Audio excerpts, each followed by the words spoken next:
Good morning! My name is Eddie from the Daily Informer to bring you unbiased current events so you can stay up to date without all the noise. Let's begin with updates from global affairs.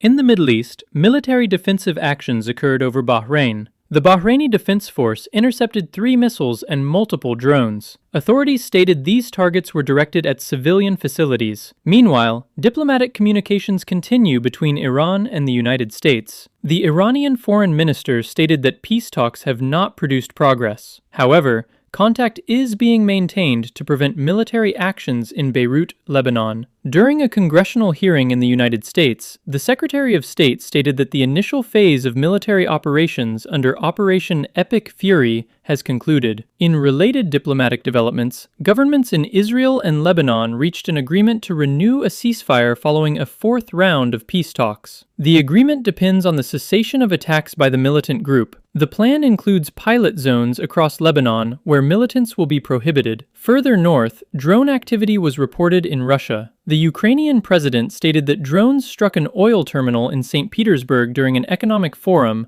as well as military facilities at a naval base in Kronstadt. Now for news from the business and economic sector. In India, the government approved a support package of 96 billion rupees for airlines. This funding provides advances to oil companies to stabilize aviation fuel prices during disruptions in the global oil supply. In travel updates, Kuwait Airways resumed flights from Kuwait International Airport following recent regional military activity. Moving on to health and environmental updates. In the Democratic Republic of the Congo, the Public Health Ministry reported that 344 cases of the Ebola virus have been confirmed across 3 provinces. In South Africa, the Agricultural Minister announced that the government has approved vaccines for bird flu. Next, we look at developments in international relations. Following recent regional military events, Kuwait expelled 2 Iranian diplomats and summoned the acting chargé d'affaires to deliver a formal protest note. Finally, an update on politics and government decisions. In the United States, the House of Representatives voted 215 to 208 to pass a resolution aimed at limiting war powers